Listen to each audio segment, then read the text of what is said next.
The October 2016 edition of Car and Driver magazine covered their annual Lightning Lap, where they gather the most racetrack-worthy cars from each price group and race them around the Virginia International Raceway. This year, an electric car joined in the race, the Tesla P85D, the all-wheel drive performance version of their Model S sedan. Unfortunately, Car and Driver was not very fond of the Tesla, as they reported having problems with the car right from the start of their timed lap, beginning with a scary braking incident from 137 miles an hour into turn 1, to the car going into reduced power mode only 40 seconds into the lap. Basically, the driving experience was so uneventful at that point that you can actually see the driver take his hands off the wheel and begin air drumming to the music playing on the radio. Overall, the Tesla finished towards the back of the pack with a 3:17.4 lap time, 0.3 of a second behind the Mini Cooper JCW. After reading the Car and Driver article and watching the lap on YouTube, you can imagine our surprise seeing a Tesla arrive at the Road America Raceway in Elkhart Lake, Wisconsin.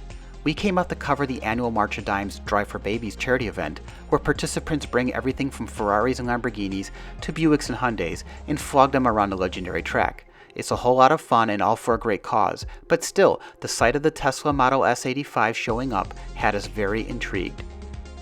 Now, this Tesla is not the exact same model that Car and Driver used. This car does not have the dual motor all-wheel drive and has less horsepower, but nonetheless, we wanted to know how it was like to drive on the racetrack, so we interviewed the driver Josh Solie, who, as it turns out, has some autocross experience under his belt and who you realize right away absolutely loves his Tesla, and this is what he had to say. This is Brendan Appel with Sons of Speed. I'm standing here with Josh Solie. You brought a Tesla to the racetrack today. How did that go? It was a new experience for sure.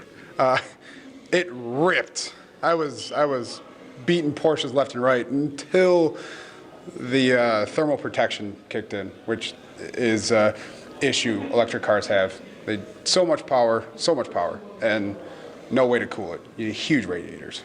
Now, I believe this Car and Driver took one to the Lightning Lap at Virginia International Raceway and pretty much lost the brakes right away after about doing 130 in the straight. How did the braking do? I don't know how or what they did.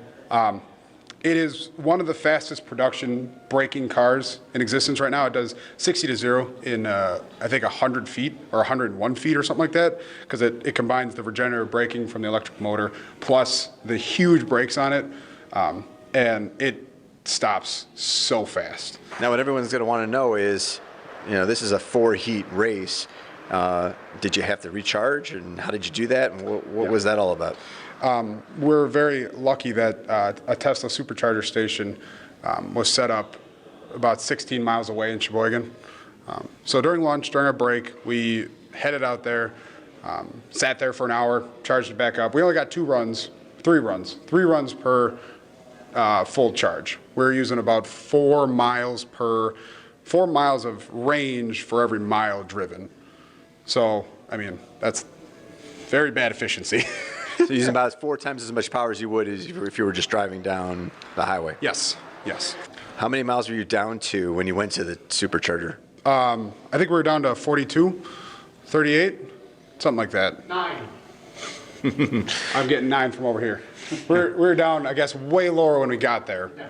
Yeah, we cut it close. Have you driven on this track before? Do you have any other track cars or anything like that? Never. I've done autocross down in the Milwaukee region, SCCA, but I have not done any sort of professional track, professional driving, anything like this. High speed, max in autocross is like 60 miles an hour.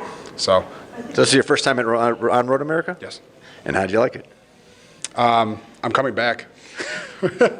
For sure, I'm coming back. It was fantastic. So as it turns out, the Tesla actually was able to complete a number of laps around Road America's 4-mile course, all while having decent braking power, which has us thinking, what was so different about Car and Driver's Lightning Lap that yielded such an opposite result? Regardless, it is obvious that electric cars are here to stay, beginning with the Tesla Roadster, moving on to cars like the Tesla Model S and Chevy Bolt. Electric cars will continue to get better and better, and each new model will become more and more racetrack worthy. Case in point, the new all-electric Neo EP9 supercar that just ripped an astonishing 7-minute and 5-second lap around the Nuremberg Ring, better than even many gas-powered supercars. Whether we like it or not, the future of the electric car keeps getting brighter every day. So don't be surprised if you show up to a track event in the future and you're the only car still running on gasoline.